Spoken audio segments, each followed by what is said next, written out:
And welcome to the Doofcast, the official variety podcast of doofmedia.com. My name is Scott Daly, and I am definitely a human. And this is my co-host. He's an out-of-control AI, Matthew Unit, codenamed Mao.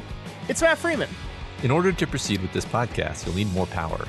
That means you need to euthanize somebody. Okay. No other choice. So if I just unplug this thing right here and oh god. But now we can continue. This week on the show, it's time for another patron-produced episode. Folks that pledge to us at the Supreme Leader level or above on Patreon, that's patreon.com/doofmedia, get to select a TV series, book, or video game for us to do a show on. And this week, Patron The Bishop, or just Bishop, I don't know. I feel like the article needs to be there. Bishop. He's not just a bishop. He's the bishop. The Bishop. Asked us to explore the 2015 horror game Soma. So Matt and I both played a video game. We don't do this that often, but we played another video game, and we're here to talk about it. And I think it's going to be a really good conversation. I think this was a game that was chosen very well for both of our interests. I agree. And then we are going to talk a little bit. We got some more Star Wars news, Matt. We always have to talk about Star Wars because there was a big announcement this week, I believe it was, about what's next in not the movie universe, but the Star Wars universe itself. So we're going to talk a little bit about that. Okay. Cool. I could tell just how excited you are for more Star Wars news. Yeah. You know me, Scott. Matt, we used to love the Star Wars. We did, but they've really made it hard for me. All right, let's just get into the thing we actually are excited to talk about, and let's talk all about Soma. Hello?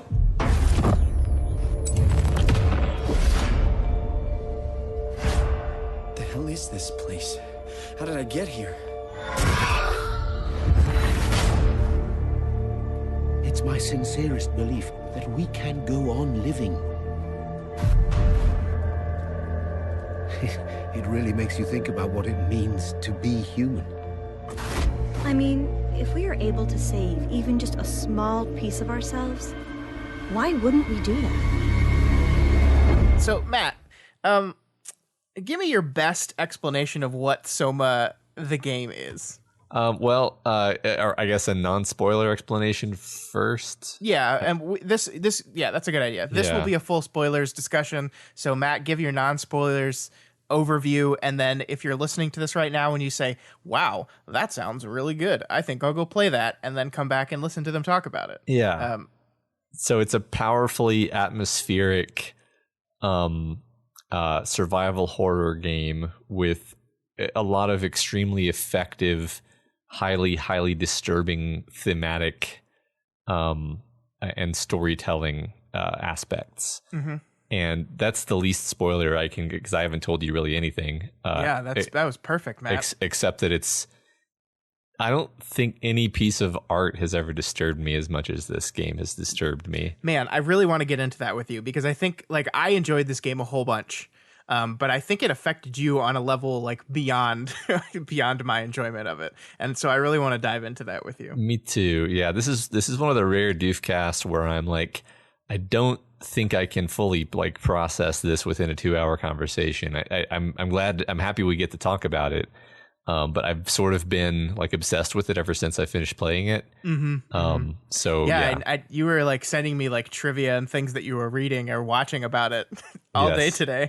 So I was like, oh yeah, Matt's really into this. Yeah, I've been sort of collecting all of the the stuff that I didn't necessarily catch the first time through because I'm just fascinated by everything about this. Gotcha. Yeah, so for a little background information, Soma was created by a company called Frictional Games. Their biggest claim to fame is the game Amnesia: The Dark Descent, which I don't think you've played that, right? No. That was I played that game and I really, really like that game a whole bunch. It's very, very scary. And I think this game atmospherically is similar to that, but of course they're doing very, very different things with this one. I think originally, actually, the Bishop was going to make us play Amnesia, and then they decided to switch to Soma. Not at the last minute, but they decided to switch to Soma, and I'm kind of glad they did because I'm very glad I got to experience this game. Have you played Amnesia? I have, yeah. I have not played. They made an expansion to that called Justine, and they made The Machine of Pigs, which was a kind of a pseudo sequel to Amnesia. I have not played either of those, but I have played Amnesia: The Dark Descent all the way through. Was that one as disturbing and upsetting as this one?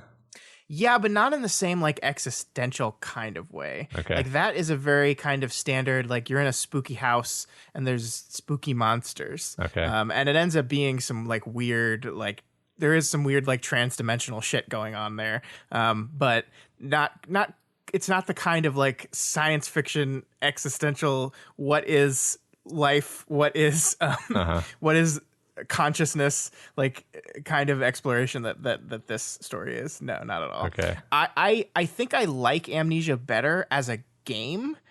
I think I like Soma better as an experience, if that makes sense. It does make sense, even though I haven't played that game, because I think that I also like Soma more as an experience than as a game personally. So. Yeah, so that's our non-spoilers like opening about this. This is your last warning. I strongly suggest, if you have not played this game, that you give it a shot before you listen to us really dive into it and talk about it, because I think it's one of those things that it works so much better on you if you don't really know what you're going to get. Yeah. All right, Matt. So there was a time, I don't know if you remember this. I remember this because it gives me nightmares. Where we were talking about the movie The Prestige, and we were talking about how the concept in that movie terrifies me. And spoilers for The Prestige right here. The concept is using the help of Tesla. Wow, I can't remember the character's name or the actor's name. Hugh Jackman. Hugh Jackman. Thank you. Huge jacked man. Yeah, that's it's a mnemonic. Hugh Jackman invents a teleportation device, except it is not a teleportation device. It is just a copy device. And then the copy that gets left over is drowned in a tank. And that happens every time he copies himself. And that like has fucked me up in life, like more than anything else, because like just like it is the idea of like rolling the dice and being the copy that has to drown in the tank. Because like you and I have talked about this like on an existential level, the idea of being copied, and it's like, well, I mean, my consciousness, like it's the same consciousness because it's a copy, but it's also different because there's a version of me that is not the copied version, and like just trying to wrap my head around that concept. And Prestige is a movie that takes that and says, okay, well, the copy that gets unlucky has to drown in a tank.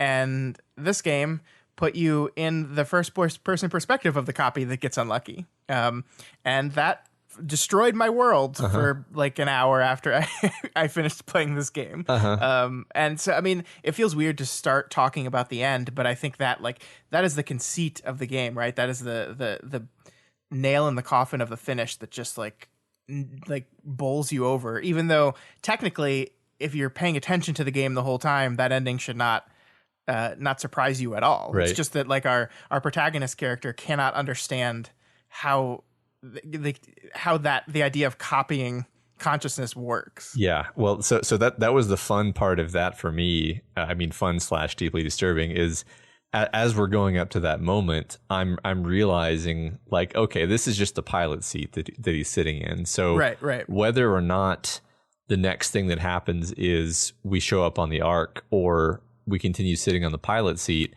what it doesn't matter which of those we witness. There is still one of me in the pilot seat who will be really pissed off and horrified that they've been left behind.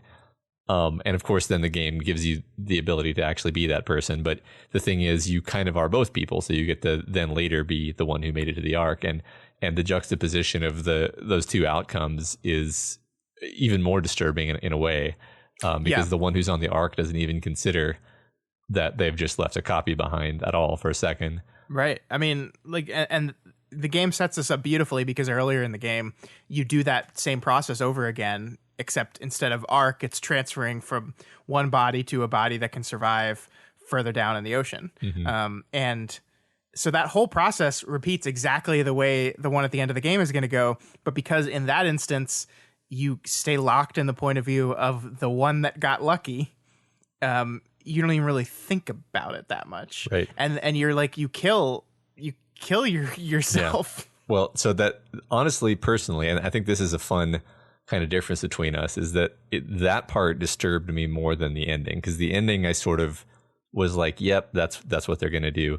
That part, see, I have this, I have kind of worked my way around to being okay with the idea of copying and stuff, because I've sort of always believed that like super high future tech is going to potentially exist within our lifetimes, and I have to get my head around all this stuff. Mm-hmm. Many people don't agree with me. Don't at me. But the point is, like, I don't necessarily think that, like, if I have a copy, then I should like kill the original. Like, I have no philosophical problem with there existing multiple versions. But then they put you in this situation where you're like, yeah, you're going to lock this other self in this in this station where there's no hope. You're going to take Catherine with you. There's a monster right outside the door. There's just they can't leave because they don't have the right kind of pressure suit anymore. They literally can't leave this room, and you're just like, oh, like, I guess the kind thing to do here is to kill this copy, and then at least, like, it does kind of push you into that idea of the continuity, which they talk about, where the people who go on the Ark, apparently a lot of them had this belief that they should kill themselves so that the continuity of consciousness would go on into the Ark. Mm-hmm. And the funny thing is, the game is sort of laughing at that, because it's like, no, there's no continuity of consciousness. Like, the one that's in the Ark is already in the Ark, and the you that is killing yourself is just a different you. Sure. And so, yeah, just it really sort of challenged and forced me to confront a lot of things that I had just kind of been like, yeah, it's fine. I've accepted this, but it just puts you in the worst situations. Yeah, well, I mean, I think the reason why that affected you more than me is because I think the game manipulated me, and I don't even know if it did it on purpose, but our main character is a guy who does not get those ideas, right? Like, mm-hmm. He's explicitly a fish out of water character. Simon is a person from 2015 from our timeline who goes in to get a brain scan, wakes up 100 years in the future, and is like, what the fuck's going on? And it's wonderful because basically his consciousness has just been loaded into this robot. We find out why much further in the game, but he just doesn't get any of the stuff. He's not trained to understand it. He doesn't get it. And the game, especially through Catherine, is trying to get you to understand what it means. But because Catherine is very cavalier about the idea of copies and consciousness, like in a way that you are, because she not only has she been thinking about the possibility of this stuff, like it is a reality for her. It is a day-to-day reality for her because she's built the Ark, right? Catherine is the Ark project. So like the idea of copying consciousness over to the Ark was like her baby. Yeah. So she gets it. So there's this moment where, like you said, you switch into the new suit and you're looking at the older version of yourself who is just sitting there, and like Simon is like, who's this guy? What's going on there? And Catherine's just like, oh, that's just, you just copied yourself. That's your other self. And I think in Simon's head, I really do believe this. In Simon's head, it's just like, oh, that's an empty shell. Uh-huh. Because I'm copied over now. Uh-huh. And he doesn't quite get yet what copied means. Right. It does not mean like Control X. Like, it doesn't mean you cut. It means it's just a copy. And so Simon is just like, oh, okay, let's just kill him. And for whatever reason, me, having definitely known better, was just like, oh yeah. I think the game like successfully sucked me into the point of view of the protagonist, to where I was not thinking beyond, oh yeah, like I looked at this thing and I was like, oh, that's just like that's like an old shell. Like, it still has basic motor function, but my consciousness, the core of me, is not in that anymore. So yeah, I'll just get rid of it. That's just a nice thing to do. It's just a suffering, like, biological shell. Let's just get rid of it. And it was only until later that I was like, wait a minute. wait a minute. That's not true at all. That was just the me that had been playing the game up to this point. That was, if anything, that was actually me. And the me in the bigger diving suit is a new thing that just got born and is now killing killing the you that played the game up to this point. Right. Like I'm imagining what that was like from what that scene played out like from the other Simon perspective, like where you're just looking at a version of yourself that just is like, okay, gotta kill you. Yep. Gonna drain your battery horrified. now. Yeah. Yep. Yeah, it's horrifying. I mean, speaking of like Catherine's perspective, I do think this is great storytelling because they do kind of embody totally different end members of this concept. Because like she, like you said, in the course of building the arc, she's doing all this stuff where she'll like load people into environments for short periods of time just to see how they react and then terminate them basically. Yeah. Like presumably she did this like hundreds and hundreds of times. And one of my favorite parts, actually, one of the parts that like the first thing that really horrified me, where I was like, oh my God, like, don't make me do this. Don't make me confront this. I don't want to think about this. I was fine. Was the part where you have to get the password out of that one guy. Yeah. And you literally like boot him up in different situations to try to trick him into giving you the password, and you just keep restarting him with no memory, and it's just like, oh my God, this is the worst. Yeah, I mean, and I don't know about you, it took me a while to like figure out what the game wanted me to do there. So I ran more simulations than I needed to, where you're just seeing this guy lose it again and again and again. I mean, I ran like with every single different environment, and then it becomes the solution to the puzzle is trick him by bringing in a woman he cares for. Right. And then he'll open up to her, even though she's totally fake.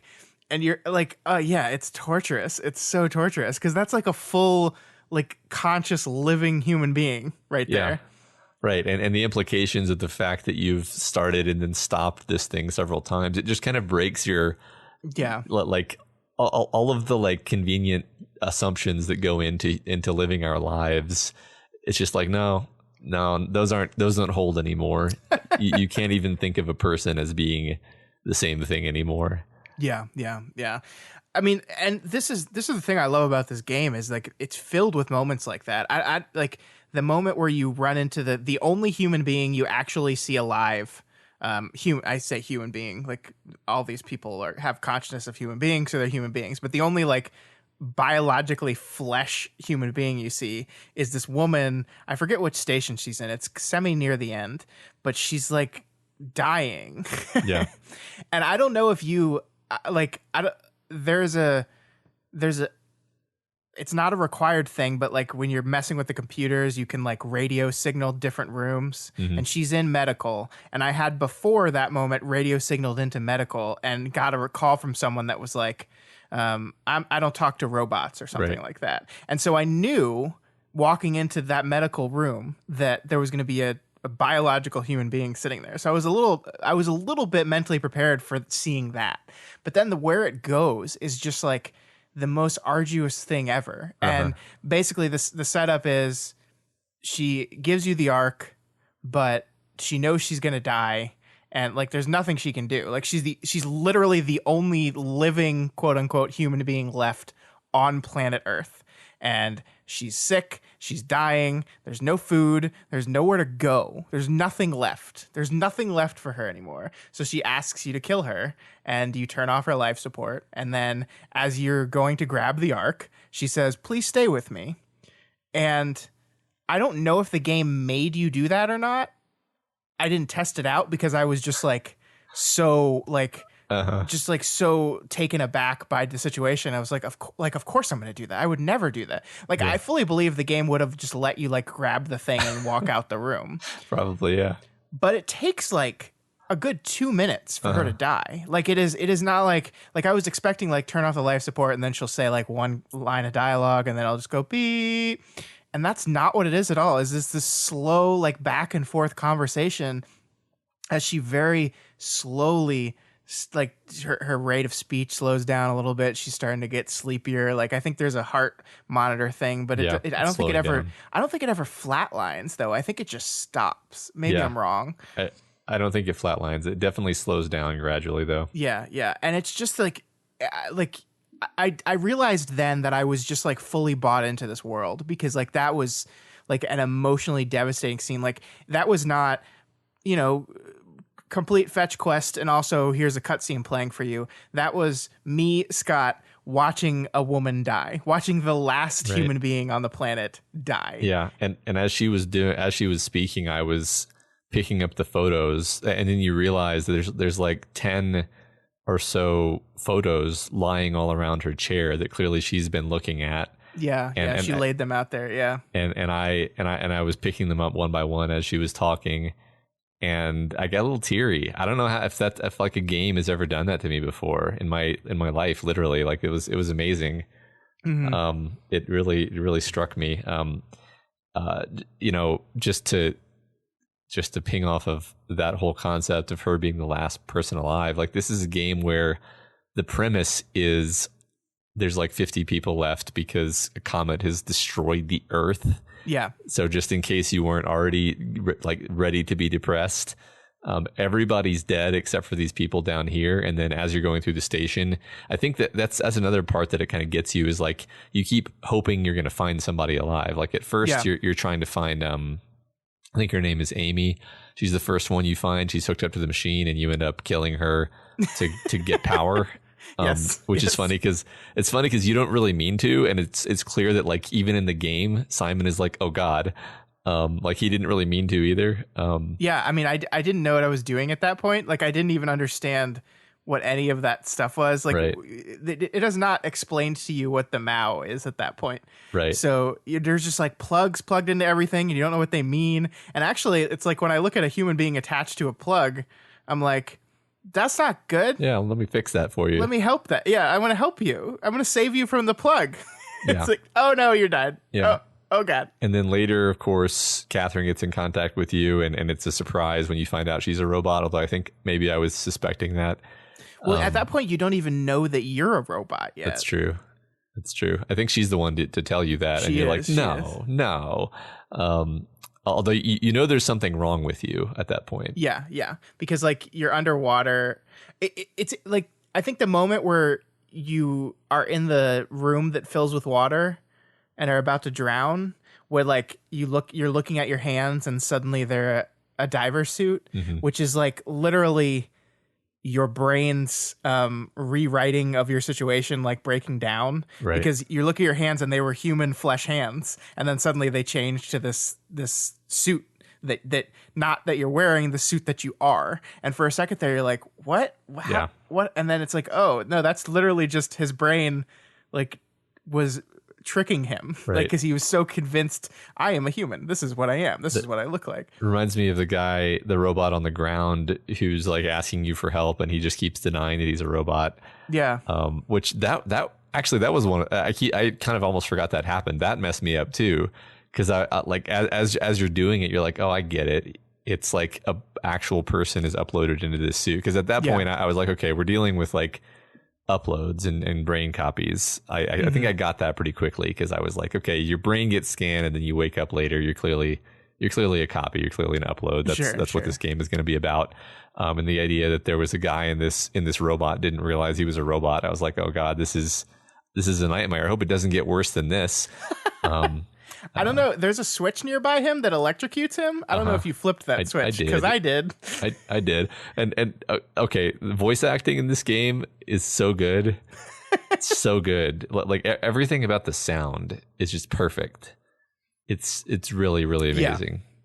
Yeah, I think we've been focusing on the plot really, because I think it's like the plot and the experience that really knocked us both away. But yeah, I mean, everything about this game, like the design of it, the environments, I think are just incredible. Like it's I don't know if you ever played BioShock, but BioShock is a game that takes place underwater, but it's like underwater city Art Deco style. This is like almost fully like just utilitarian, like functional underwater facility. There's like and the I don't know what like set decoration on a on a video game looks like, but there's got to be someone's job it is to take these like architected buildings and then try to put life in them. And like just the way in which the game injects life into this place, like the like there's no living people, but there's hints of life everywhere. Like there's notes everywhere, there's pictures everywhere. Everything has feeling to it, and it's all dead and gone. So you're just seeing the remnants of it, which really helps with the tone. I think a lot is just like you see pictures and letters and like half the stuff tells you what happened, but the other stuff is literally just flavor to like understand that these were real human beings and now they're gone. And it's real sad. Yeah. Yeah. I mean, everything about the environments was excellent. There were some things that I don't know. I don't really want to be very critical in this conversation, although there are things I could complain about, but I would find that to be a waste of time. I'll probably get around to some of my complaints, but like generally speaking, the environments were just so like awesome, like awe-inspiring, and even like a simple, control room for a pump or whatever. It's like, this is perfect. Like this, like you don't get that feeling you get in a lot of games where you're like, okay, they're just reusing the same like 6 models for everything. Like that's one of those crates. They have 1,000 of those crates. That's one of those. It's also so realistic that you really get sucked in. Like, I don't know if I've really gotten as sucked into a game as I was by this one, just kind of forgetting you're playing a game in some cases. Yeah. Because of like the lighting and I think one thing that really helps is there's like one way to interact with things. You just you can pick a lot of things up and drop them, which kind of makes it feel more like a world. And then most everything else, you just click on it and it's either a switch or it's a switch that goes on or off, or it's like a picture or a piece of paper that you pick up and you can look at. Or it's like a computer that you can access, but everything is just like click. There's no like, there's no inventory to manage. There's no health bar to be concerned with. There's no like ammunition to be concerned with. Like it's all just you're just there in the world and interacting with things, and it works so well for me. Yeah, no, I totally agree with that. I mean, I think simplicity is where it shines. And I do think, like, we talked about this when we talked about the beginner's guide, but how, like, that is a game that used your propensity to, like, gamify games against you a little bit. I think this game kind of teaches you how to stop playing it like that. Like, when you walk into a game, a lot of times, especially if you play them a lot, it's like, if I can pick something up, it's important. Mm-hmm. It means it matters. Like, and I need to go into every room and I need to find all the things that are interactable. And once I find all those interactable things, I find the right one to advance the story, and that's how you play. And this is not, I mean, it is that, like, to a large degree, but I think it teaches you not to approach every single room like that. Not to like this is a room and each room has a puzzle, whether the puzzle is like do something in a certain order or find thing. It just like forces you to kind of just slow down and be absorbed by it a little bit. Yeah. And I thought that was really effective because I'm this old man who's jaded about my video games to where I've just played so many games at this point that I just walk into a room and I'm like, all right, here's what I got to do. It's clear that the next step is this, and this. And I'm just going to get through it as fast as possible. And a game that forces me to step back and be like, wait a minute, like stop gamifying the game. Like let the game absorb you into its world. Those are the games I end up really loving, but it is hard for me to get there because of like the fact that I've just like played so many games and I've just got this mindset now that is difficult to get out of. So like the greatest compliment I can give to this game is it succeeded in pulling me out of that gamifying everything mindset. Except when it came to the monsters. Yeah. Just before we talk about the monsters, I just wanted to say I absolutely agree. There were so many areas where it was clear that I had everything I needed to move on, and yet I continued to just explore every room so that I could look at all of the papers and documents and listen to all the sound files because I just wanted to understand the story. Yeah, well, and there's times when I feel like I don't know, like maybe I'm just like a weirdo who plays games completely the wrong way and different than everyone else does. But there's like, when I'm playing games like those that have like the audio files, I'm always like a little bit anxious about the fact that I'm missing audio files, because I feel like, oh my God, I'm going to miss part of the story and I can't miss anything. I need to know every possible thing. I didn't feel that with this game. Like I did spend a lot of time in rooms because I wanted to learn more of the story, but it wasn't like an anxiety like driven to kind of a completionist thing, and not to get an achievement or anything, just because I didn't want I didn't want like the FOMO of there was an audio file that I missed. Like, that's how I play other games. But this one, like, I'm sure I missed some stuff. Like, I'm sure I didn't read every single file. I'm sure I didn't look at every single picture or whatever. Yeah. But I didn't care. Like, I was absorbed in the world and I wanted to do those things. And so when I was looking around the room, it wasn't touch everything that's interactable. It was just like, as my eyes are scanning the room, oh, that looks interesting. Or as I boot up the computer and I see the 4 options there are, and one of the options is emails, I'm like, check this out. Oh, there's 4 emails here. Oh, which one sounds interesting? And I read that one. And it's just like I don't know, it's just like to lower my guard like that takes a lot. Yeah, I don't know why that is, because I agree with you. Like, there's so much stuff to look at, and much of it is, and this isn't pejorative, but like low information. Like, it'll just be like a photo of them or like a drawing, and you're like, you feel like it was good that you saw that. It was cool to have seen that, but also you definitely didn't need to see it. Right. Yeah. And like if you had finished the game without seeing it, you wouldn't have like missed something. So I think that's maybe part of what it is like, you kind of get used to this idea that like, okay, there's just a lot of stuff to look at, and you kind of you just accept that you're going to miss some of it. And I think I did, because as I've been kind of obsessively going through some of the wikis and stuff, it's like, yeah, I definitely missed some corpses that I could have done a data, whatchamacallit to. Yeah, so the black box thing. Yeah, the black box thing. So I didn't hear those stories, and like, I didn't feel a sting of horror that I had missed something. I was like, oh, okay, there was, of course there was more. And I agree completely that normally you're like, I think maybe it's, maybe I'm fixating on this too much, but the idea that in most games there just isn't so much stuff that you feel like you can afford to miss it. Usually there's less stuff, and thus all of it is more important. Does that make sense? Yeah, it does. Like there's 10 audio files, and every single audio file is a key element to understanding the plot. And therefore, if you get 90%, you're just going to miss this whole thing. Where this one, there's 200 emails, and if you read 40% of them, you got a pretty good idea of what's going on here. Yeah. So let's go to the monsters for just a minute. Let's talk about the game element of the game. I just have to say, I don't really like survival horror games.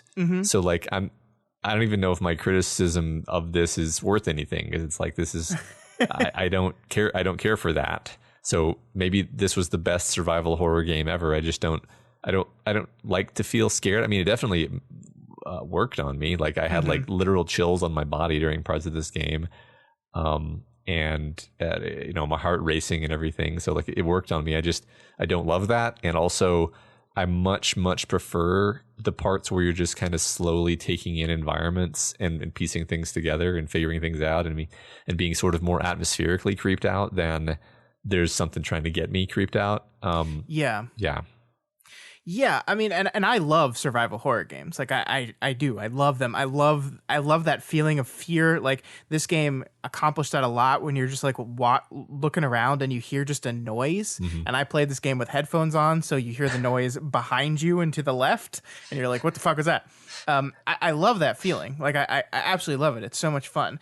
But I think whenever we got to the actual, like, the idea that the monster is there is always more effective to me than it actually being there. And I felt like there were moments in this game where the only moments where I felt like I got pulled out of it were the moments where the game said, okay, monster section now. So the exploring is done.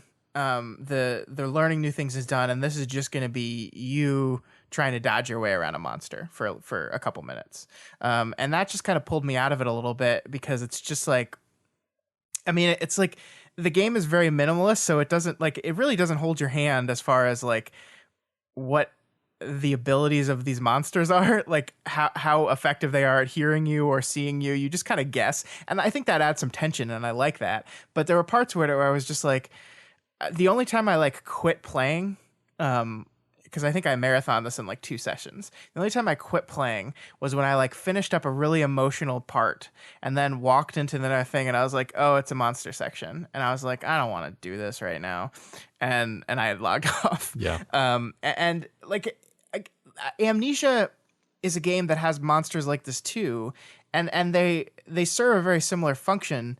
I think Amnesia is a game that has like different meters, like it's like a sanity meter, and like the longer you're in like darkness and the closer you are to monster, like that meter goes down, and you have to kind of maintain it via like lights. And Amnesia is a game with it does have an inventory system. Like you have a limited number of candles and you have a limited number of matches, and like so it's like it's survival horror in the fact that it's like limited resources, scary, unbeatable monsters. Survive that. This is not that game. It doesn't have any of that, and I love it for it. But it felt like it's kind of trying to put some of those elements into this game, where I just didn't know if they needed to be there. Like I don't think I would have lost anything if the monsters always remained a thing that just was like the threat of them was giving me a spooky. Mm-hmm. Yeah, I think you might be right. It's fun. It's funny because like I'm very hesitant to suggest changes to something that I think is so good. Like if there just weren't monsters, I'm like, well, maybe if there just weren't monsters, then maybe certain things would begin to feel like monotonous. Like maybe it only works because you have this background level of tension. I don't really know. Sure. I definitely agree. Like there were parts where I think there are certain parts where I don't mind, where like I didn't mind the monster, where it really is just a couple minutes. I'm thinking specifically of like, I think the first monster you run into actually was maybe my favorite in the game, where like you kind of have a sense of the space and the fact that you need to like go do a thing so the door opens, and so like it's creepy, but you know what you need to do, and you can kind of work around it, and then you get past it, and you're like, okay, yeah, I did it. That felt good. Mm-hmm. That was fun.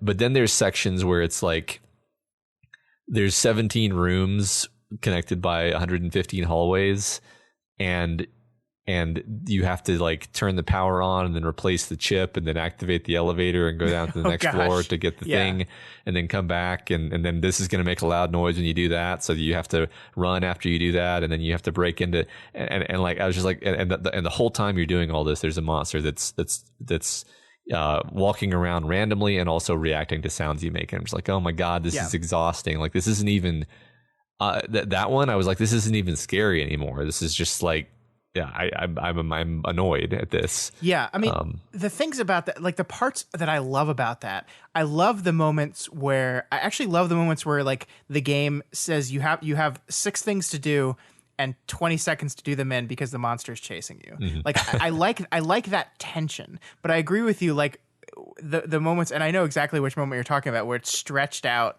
I think it's not at. Is that an Omicron station? I think it might be. I don't remember. I don't remember. But like there's like the moment where you rip the 3 power plugs out of the ship, and then the monster appears and it chases you back to the submarine or the dirigible. Like that was awesome, because like you rip the thing and then it's there, and then you just run, and like I know it's behind me.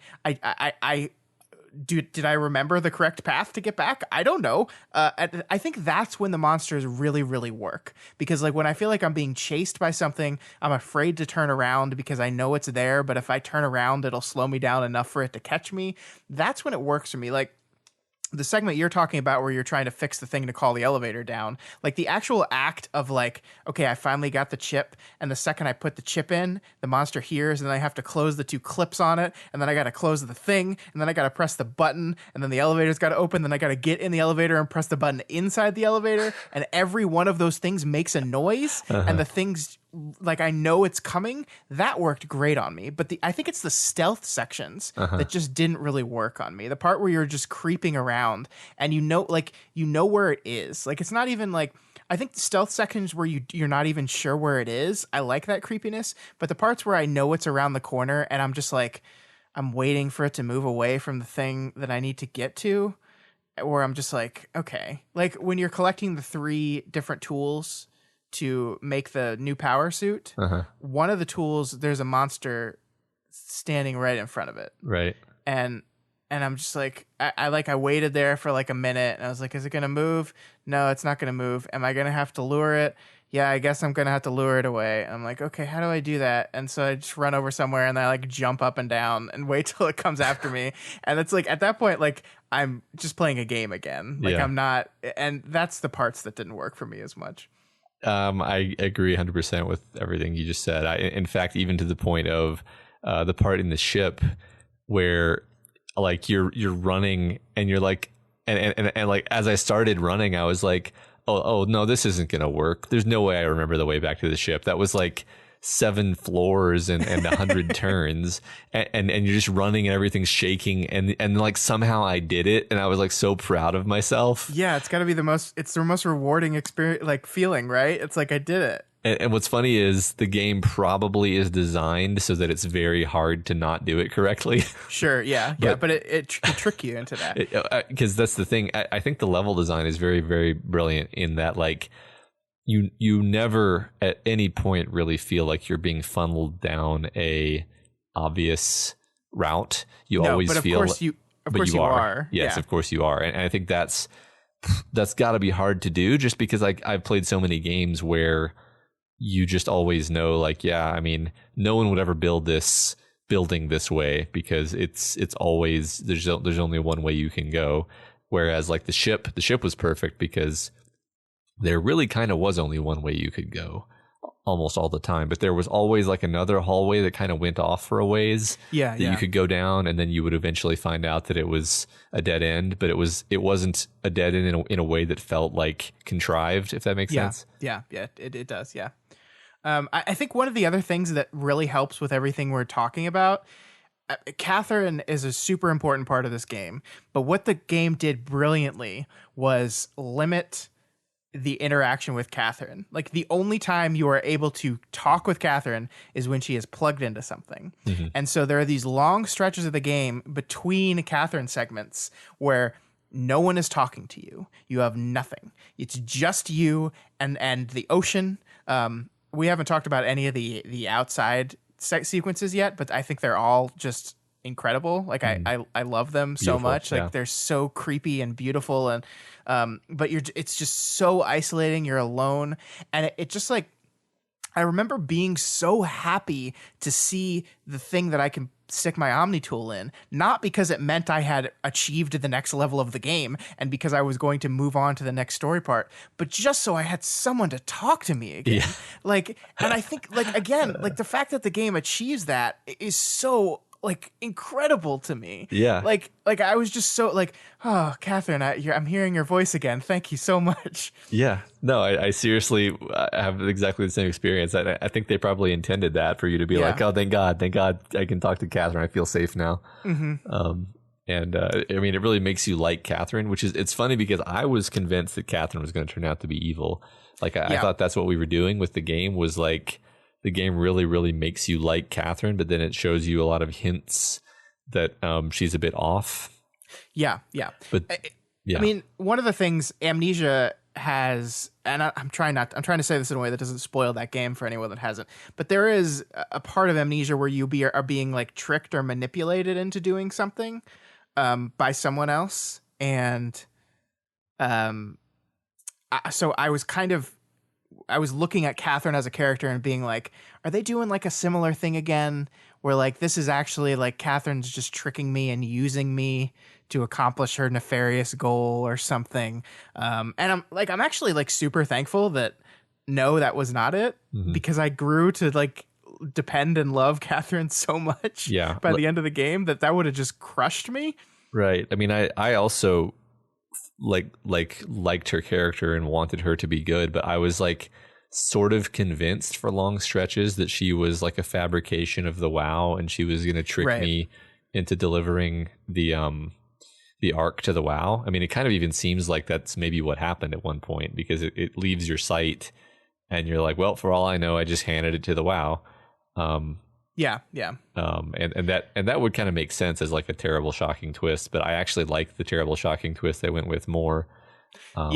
So, I mean, there's the moment we get when we see Catherine, the real Catherine, dead, and we learn what happened, which is just that she was so obsessed with this thing that her people killed her to stop her from doing it. Right. And I think if I had to critique the game in that, like, it's just like we get this moment where all the other people are like the whole game, or not the whole game, but a lot of the game leading up to this point, we understood that everyone had come down here. They had brought the Ark to the station, and they were about to launch it into space. And then something happened, and they left. And they came back, and they brought the Ark back to Tau, and then everybody died. And so, like, I feel like it was built up that, like, something happened at the station. Something happened here to make them give up. And the thing is just like, well, we're not sure if it's damaged or if the atmosphere, and it's safer to just keep it here. And I was a little disappointed in that reveal. Like, I feel like that it happened very quickly, and I was like, oh. And then, like, our response to learning that information is just, no, we're just gonna do it, and it just works fine. Yeah, I agree. Because their position just doesn't really make sense. That they're like, no, we're going to keep it down here because it would be dangerous to launch it, and your character's reaction, which I think is correct, is like, well, if it stays down here, then it's just going to last for a while and then run out of juice at some point. Like all this stuff is falling apart. So if there's any hope for it to survive into the future, we have to get it out of here. And it may be destroyed on the way out, but it's definitely going to be destroyed if it stays here. Right. So and I think the issue is they killed Catherine over this belief. So, like, the fact that it doesn't come off to me as, like, understandable, and they were so passionate in it that they killed a character that I really love. That I think that's what hurt it, because I'm like, you're so convinced that it's too dangerous that you take a life.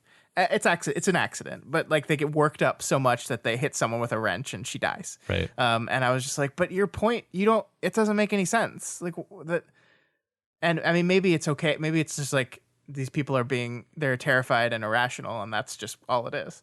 But I don't know. It's a little disappointing. Yeah. So, I mean, I think another minor criticism that I think you and I sort of shared in some sense was that as awesome as the WoW stuff was, it's sort of almost like there's two parallel plot lines to the game that don't ever quite link together in a way that I feel like if the WoW had been involved in, like, if the WoW was either trying to get the Ark or stop the Ark from being launched or something like that, that seems like that would link it up better. But, like, as far as the game, I may be wrong and people can correct me on this, but, like, it seems like as far as the story is concerned, the WoW doesn't even know about the Ark or doesn't care about it. It doesn't seem like it cares about it. I mean, like, I found the WoW interesting, and, like, there's all these times when I love the part where you do your healing thing with the WoW and Catherine's there, and she's like, what'd you just do?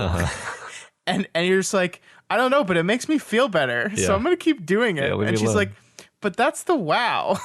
That's bad. Yeah. And I don't feel like it ever, like, that ever pays off. Like, so basically we learn that the reason we're awake is because we were woken up to go destroy the WoW, or we were woken up by the WoW. I don't actually understand. I don't know.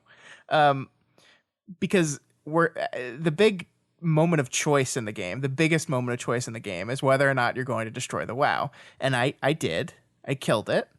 And I didn't get the feeling that changed anything, and I don't know for sure, but I didn't get the feeling that changed the game in any kind of real way. Because it's so funny, because when you link up back with Catherine after doing that, she's like, what happened? And I just had to take a detour and deal with the WoW. And I was like, but that's what? Like, that should be a big, like, the game treats it as almost a side quest to the main quest of getting the Ark to Alpha. And I don't know. I think you're right. Like, I loved both halves of this game. I loved the evil AI thing. Am I working for it or am I working against it? I don't know. I loved that part of it. I loved the mission to get the MacGuffin to the place. I loved those two things and the existential horror that exists around that. I agree that I don't think they come together satisfactorily, and maybe I am just missing something. I don't know. Yeah, I don't like.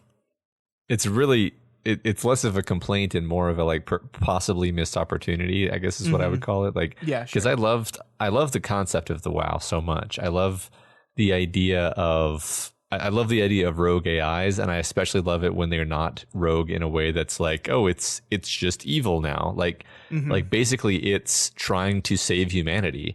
Yeah. It just has a really weird idea of what that means. And it's doing things that sort of almost make sense. Like, it's trying to keep people's bodies alive. It's trying to upload their brains into what hardware it has available. Yeah. It appears to be mutating the fauna to sort of, in an almost what's that movie? Damn, the one with the bear person, Annihilation, and in an almost Annihilation like fashion, like melting humans and animals together. Like it's doing all these things because it really is trying to save humanity. It's just that all the ways in which it's doing it are completely nightmarish, and that's kind of almost not its fault. Like it's working with what it has, and that's fun. And the idea that you have to kill it is like, is it better? I sort of asked the question: is it better for some vestige of humanity to survive in this tortured and nightmarish form, or is it better for it to not survive at all? Yeah. I mean, one thing that I almost thought the game was going to make us do was, have that be the only choice. Like, either there's no humanity, or like maybe you lose the Ark. Maybe you think the Ark is destroyed, and you're like, okay, now you have to choose. Do you want to wipe out the WoW and thus wipe out literally the only thing that's even keeping a vestige of humanity around, or do you want to let it continue to exist even though it's clearly horrifying? And then maybe after that you get the Ark back or something. I don't know. Like, that's how I might have kind of modified that part of the game. Yeah. I like that. I like that. I think that brings them together in an interesting way. Yeah, I mean, it's like, it feels weird because we've been critical the last few minutes, but man, it's like, it's such a minor thing. This game as a whole was such an enjoyable experience that, like, yeah, there's like minor things I'm like, oh, it would be better. There would be just a more feeling of satisfaction if it all came together. And it just doesn't quite get there. There's so many moments, like, as we've gone, I mean, we basically already hit most of the major ones, maybe not even all of the major ones, but these moments where it forces you to make a choice, and it's so uncomfortable every time, even though it's a game. Because, I mean, for me at least, I mean, there's a lot of games that I've played where it makes you make a choice, but you never really feel like you're being you never really feel like it's a moral quandary. You're just like, okay, I guess I have to kill this guy to get to the next scene, right? Right. Whereas this game, I was like, oh no, I have to actually make a moral decision, like, for myself. Like, I have to figure out what I believe about this, because the game will probably let me move on regardless. Like, I think one of the ones, okay, so many of these things I'm saying are just like me picking out a moment, but like one of the ones that has stuck with me more than anything else, and this is very minor actually, was when you find one of what they call the Mockingbird robots outside of the entrance of one of the sections, and it's a woman, and she doesn't know she's a robot, and she talks about having killed herself to get into the Ark.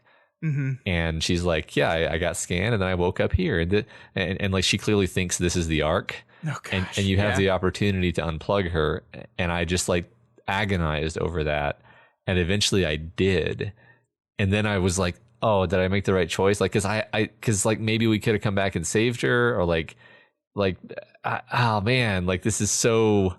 Yeah. I hate this. The ones I had the most trouble with is whether or not to delete the data of people. And I ended up deleting every single person's scan that the game let me.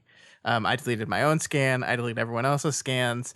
And then we got to the part where Catherine is calling up the people's scans, and it just felt like that's the right decision. Like, it felt like making it so people can't do that again to those people felt like the right thing to do. But that is, in essence, killing a person. And it was a very difficult decision that the game really just leaves entirely up to you. Right. I didn't. Yeah. And I like that. I don't think anything would have changed. Like, I like that that was a decision that the game leaves up to you. It's an agonizing, difficult decision, and it doesn't really affect anything. I didn't kill them because I was thinking, I don't know if I knew that the Ark existed yet at that point, but I was like, well, maybe we can save these people. And then of course the flip side is like, yeah, but maybe the evil AI will get a hold of them. Yeah. And dump them into a machine. Yeah. Right. So it's like, there's an upside and a downside. So I think, that I agree that was a quandary.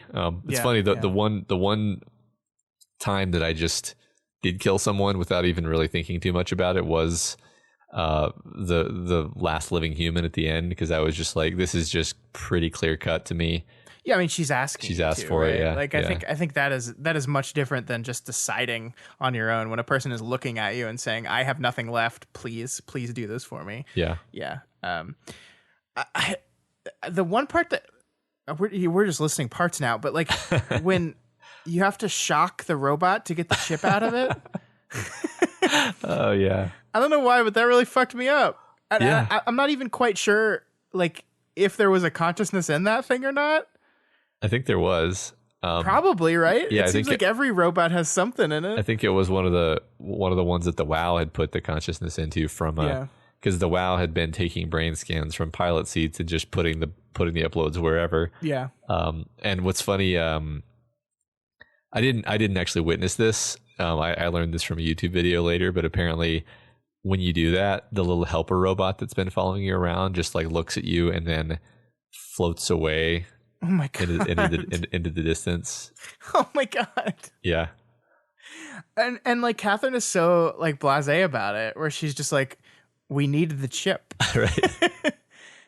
It has the chip that we need in it, and we need the chip. And the game could have just let you shock it once, and then it blows up, and then you get the chip. But it makes you do it like 3 times, and it runs away from you every time. Yeah. Yeah, and it screams, and it's just like, oh, don't make me do this. I don't want to do it. Yeah, I mean, Maybe I think humans should die. I think Catherine is actually like, she has lost the sense of the value of life because because of the things that she's had to do, and she knows. I mean, she probably. I think most of these people have already been backed up onto the Ark anyway. So in a sense, there's another copy of them, and so they're quote unquote fine. Yeah, that continuity of consciousness thing, like, it's mission achieved. As long as we get this thing up into space, none of these lives matter because there are versions of them up there already. Yeah. Oh, this game is just so upsetting. Yeah, I remember when the game ends with Catherine short-circuiting and dying, and you're just sitting in the chair alone, and then the credits roll, and you're just like, fuck! Yeah.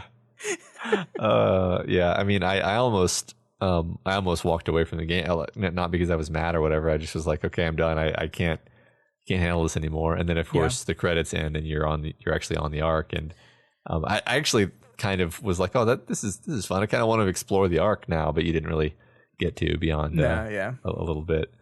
I think that's just because I'm kind of a sucker for these environments.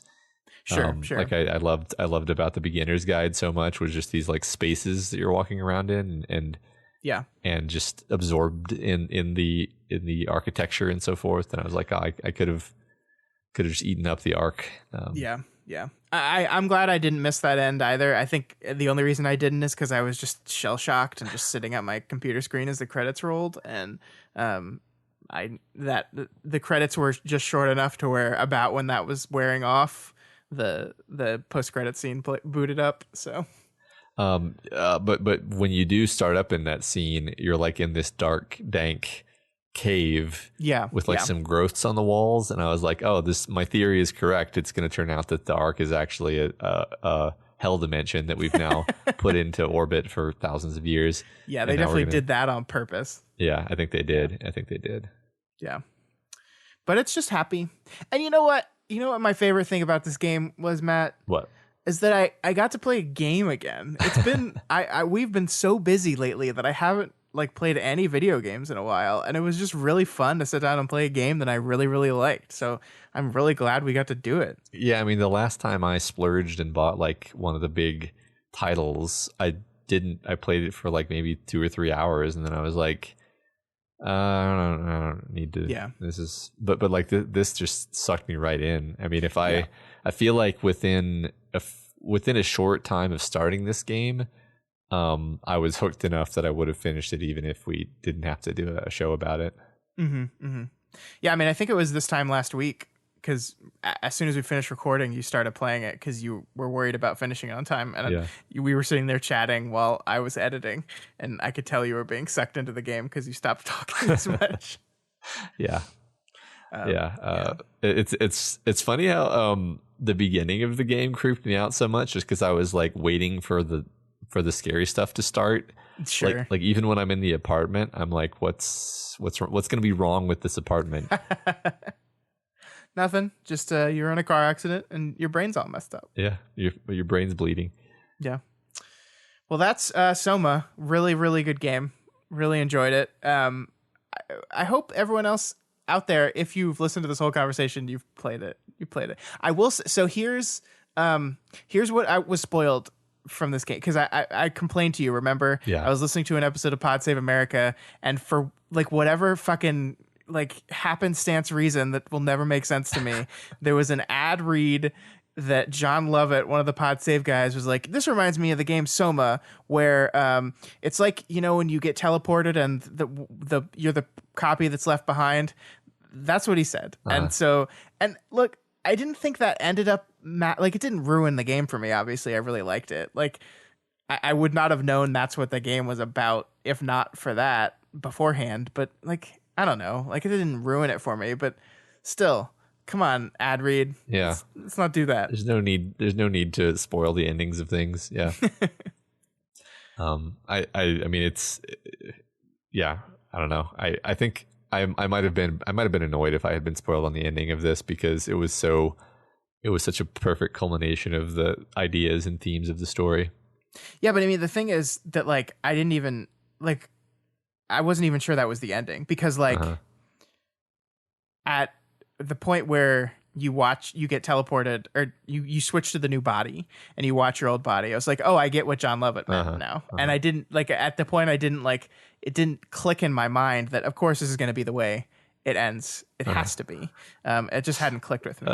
Yeah. I mean, it's funny because Catherine is, I'm not sure if she's being intentionally deceitful, but like, as you're going up to the pilot seat, you're like, so I'm going to get in the pilot seat and then we're going to be on the Ark. And she's like, yeah, like she's just manipulating you. I think I don't know if she's manipulating you or if she just can't understand that you could be this dumb.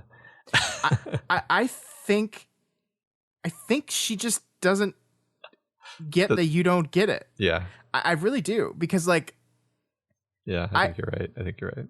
Like, I think everything she says to you is true. It's like, well, how are we going to get on the Ark? Well, there's a pilot seat. And in her mind, that's obvious. A pilot seat means we're going to copy you onto the Ark. It's certainly not, because like there was a moment in my head, like I think you picked up on it before I did. There was a moment in my head where she's like, there's a pilot seat.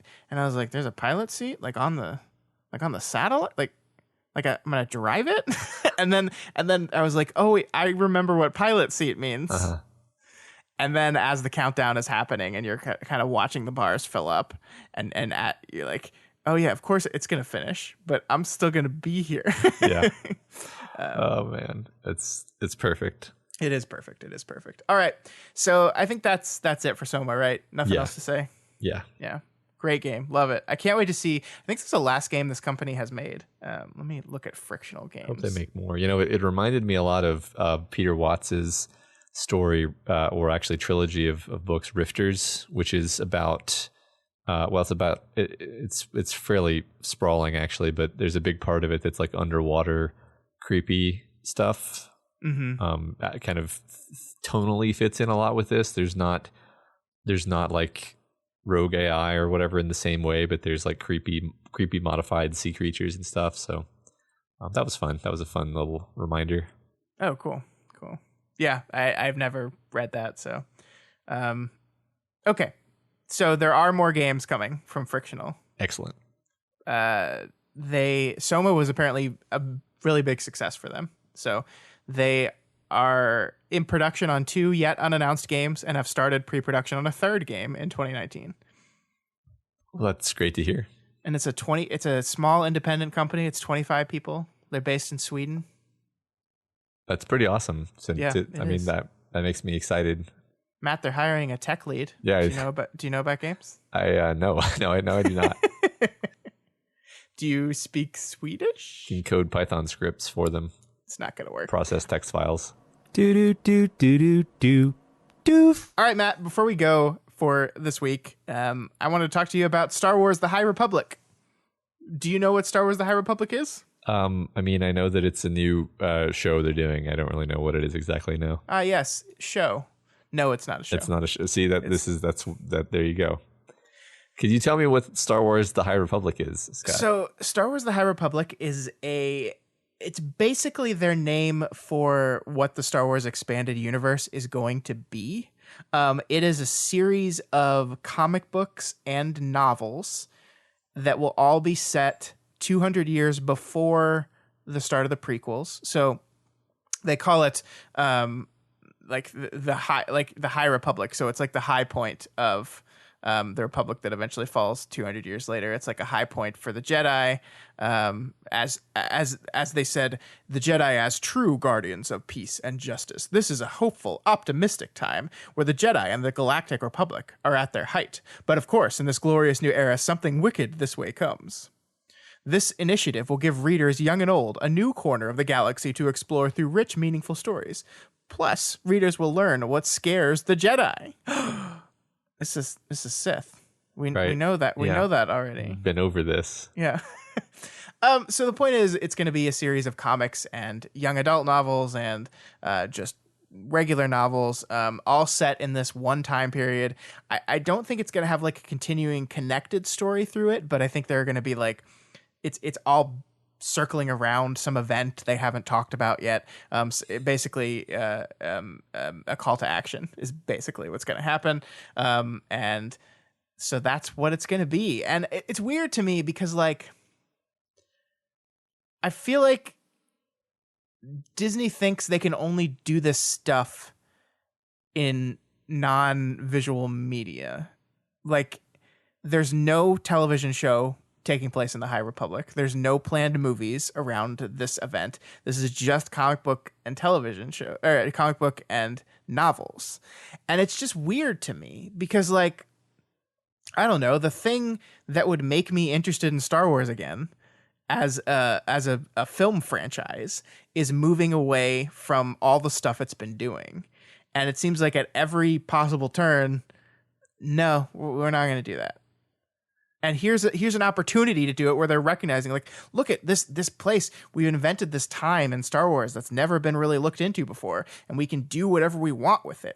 We have free reign. There's like an infinite amount of stories we could tell in this space, and we're not going to make any movies there. We're going to make Obi-Wan prequels. Yeah. I mean, I hear you there. I'm sort of. I don't think optimistic is the right word because I don't think I'm going to read any of this stuff, honestly. Sure. But I'm sort of, I guess, positive minded about it because I have fond memories of the EU novels, and I think that one of the nice, like one of my favorite parts about Star Wars was that it opened up this world of novels and comics and stuff where people just got like a whole bunch of independent people basically wrote what you could call like a fan fiction universe, except there was some level of enforced coherency to it. And a lot, like I read a few of the EU books and consumed a few of the games, like video games, I think. And I enjoyed it. And like some of it gets weird because it's all people with really different visions on things. But like there's a lot of creative people out there, and it's nice to just give them free rein sometimes. And I think I think potentially a lot of cool stuff will come out of this, and maybe eventually it'll kind of work its way around to being something they make a film out of. Yeah, that's fair. But I think, yeah. Sorry, go ahead. No, I was just gonna say, like, I don't see any reason this shouldn't exist. I think it's a fun, like, my reading is like, oh, they're trying to reboot the EU, but they're doing it in like a separate sort of timeline by just saying, oh, this is 200 years ago. Yeah, I think that's exactly what it is.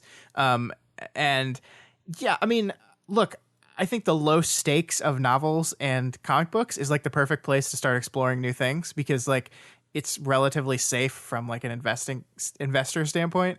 I just think that, like, I don't know, I think you could take risks with your films too. Just don't make a $250 million movie. Make like a $50 million movie set in this universe, and then you can take some risks. And you're right. You're absolutely right that maybe that is coming. Maybe we're going to like test the waters of this setting. And if the books and the comics are selling well and people seem into it and they like the characters and they like it, then we can go, okay, let's drop some bills on a movie in this place. That seems like a very conservative way to go about it. So I think there's some truth to that. But I don't know. It's just like maybe I'll read one of these books. I'm probably not going to like read the comics or anything, but maybe I'll read one of these books and see if it's for me. But I want the Ryan Johnson trilogy. Where's my Ryan Johnson? Yeah, I know, Scott. I know. He's not going to do it. They haven't announced it yet, but there's no way he does it, Matt. No. He gets to make as many Knives Out sequels as he wants now. He's not going to go make more Star Wars movies. Yeah, I mean, if I were him, I don't think I would do more Star Wars movies at this point. It seems like a thankless chore at this point. Yep. But yeah, I hear you. I mean, maybe they'll come up with some cool new characters in this expanded universe, and then we'll all kind of think they're cool, and then they'll make a movie about those characters, and then, like you said, conservative, right? We had this interesting conversation in the Discord the other day where we were just, I don't know if we as a collective came to any real satisfying answer, but the question was just like, why can't Disney get good scripts for their Star Wars movies? And I think we had a bunch of different possible causes, but I don't know if they have solved that problem. So that makes me almost want them to figure out what their institutional problem is before they try to make any more movies. Mm-hmm. Yeah. I mean, they had a good script, Matt. It's called The Last Jedi. They did, but I still feel like that even that one was interfered with. Like I think certain parts of it feel sort of, I mean, maybe I'm wrong. Maybe it wasn't interfered with at all. I don't know. Like, I think the sad truth is whenever you have $250 million on the line, like, you're going to get interfered with. Like, that's just going to happen. Like, a company is not going to give you a long leash when there's that much money being put into this thing. And it's not even almost like the budget isn't even the worry. It's the potential revenue that is like the thing that keeps people, like, if you have a potential $2 billion movie on the line, like that's like, no one's going to let you have free reign over anything. And every person down the chain is going to want to have some say in it, because it's just like, I think it's just a truth of movie making in 2020. And I mean, the script has always been the least important part of the movie making process, according to the people with the money. That's just always the way they've treated it. Like, a lot of these movies don't go to production with finished scripts. They just don't. And so, yeah, you're going to see some stuff that suffer. And I think for the most part, people are okay with that. I think the latest Star Wars movie was one of the worst regarded Star Wars movie amongst general fans. Besides like the Last Jedi people, which just, like, even if you don't like that movie, just calm down. But I think just generally, like, the general audience was the most lukewarm on The Rise of Skywalker. But even so, that's still got like an 80% audience score and like a B+ cinema score.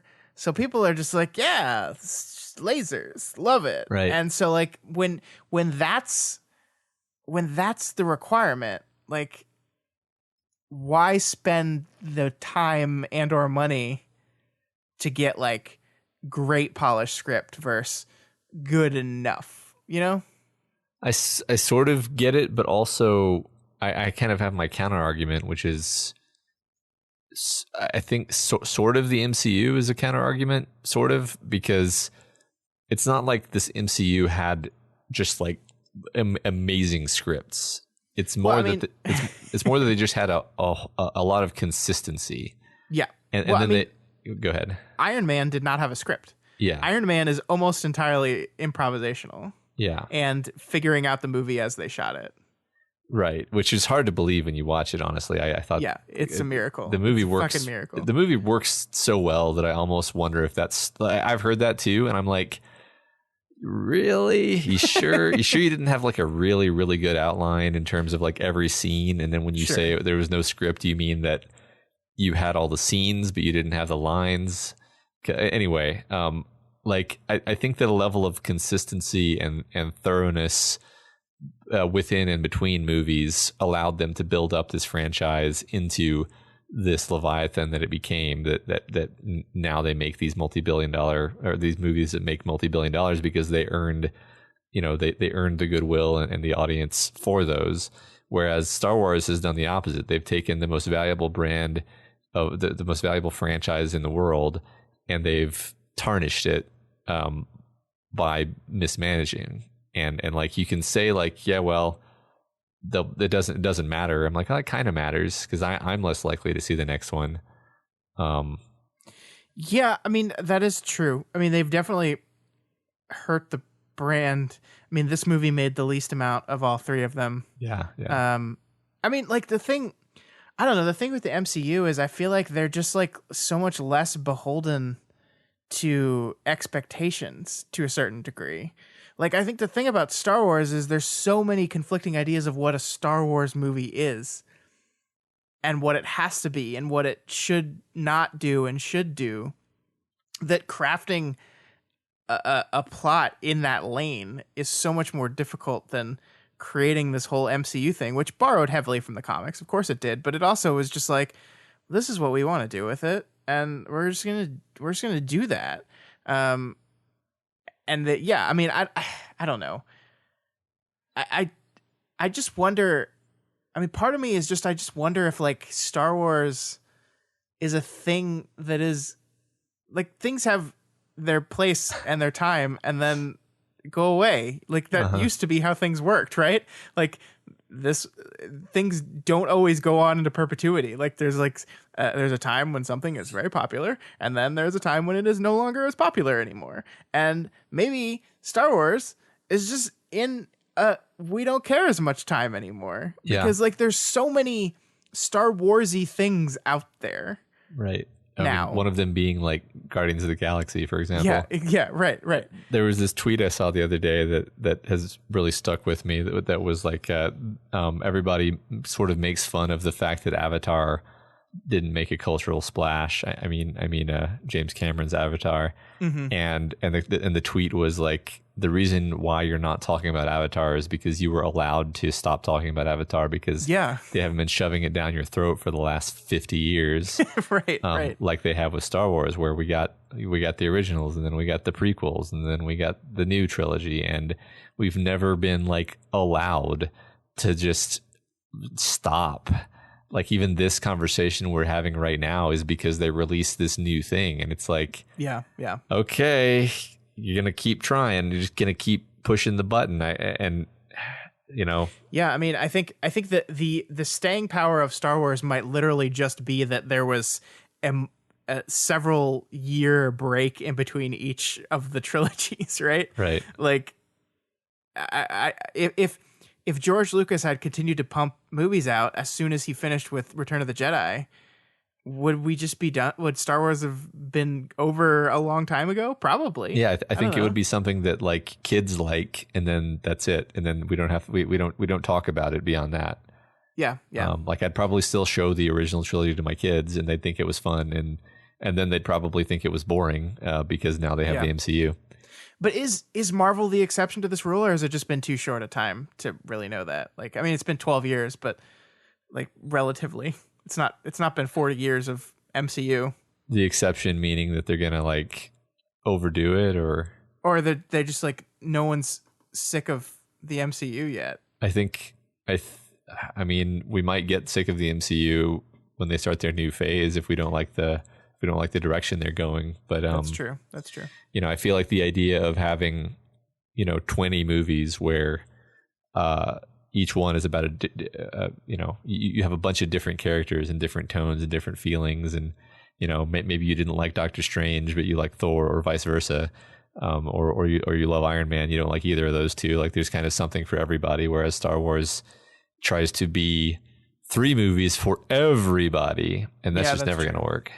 I mean, I think that MCU movies are definitely 4-quadrant movies, but yeah, I know what you mean. Like, like you can be allowed to make an Iron Man 3, which is completely different from Guardians of the Galaxy, completely different from any of the Avengers movies. Yeah. Yeah, for sure. Yeah. Okay. Well, that veered to places I didn't think it was going to, but it was a good talk, Matt. Good talk. Yeah, I think we worked some things out there. I don't know what, but we did. I don't know either. If you want to let us know what you think we worked out, you can reach out to us via email at doofmedia@gmail.com or over on our Twitter account at doofmedia. We will also want to hear what you thought about Soma. So if you have any thoughts about that game, maybe you just we didn't say something that you really liked about it, let us know. We love hearing that stuff. Yeah, I'm definitely not done thinking and talking about Soma. So Certainly not, yeah. If you're not already subscribed to this podcast, we encourage you to do so and ensure you never miss an episode. You can find us on iTunes, Stitcher, YouTube, Google Play, pretty much any other podcasting platform.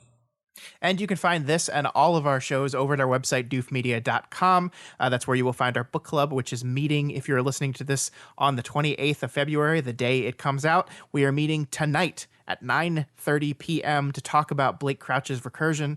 If you have never participated in a book club before, that is just where Matt and I do basically what we just did today, except talking about a book, and we do it live, and we interact with our listeners that are there to hang out with us. So it's a lot of fun. Give it a shot. Even if you haven't read the book before, sometimes we've had some people just hop in and be like, I heard this book was good. Let's listen to some people talk about it. Yeah, that's always fun.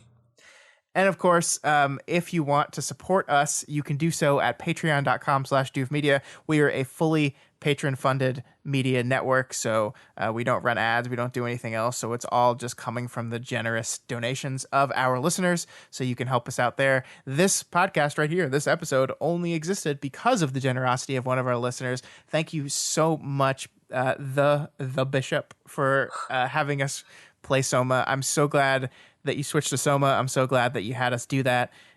It was a remarkable experience that I might never have gotten otherwise. I agree completely. I don't know if this changed my life, but it changed my mind about a few things. Great. That's awesome. That's awesome. Please consider rating and reviewing this podcast on Apple Podcasts. Every review helps us get more exposure and introduces new people to the content that we make here. That's right. And as I frantically pull up the calendar to remind myself of what we're doing next week, we will be back next week to do another one of our Deconstructing David Fincher series.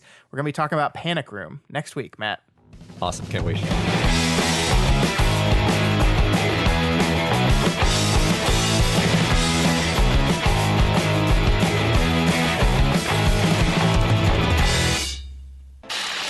My name is Doof, and you'll do what I say. My name is Doof, and you'll do what I say.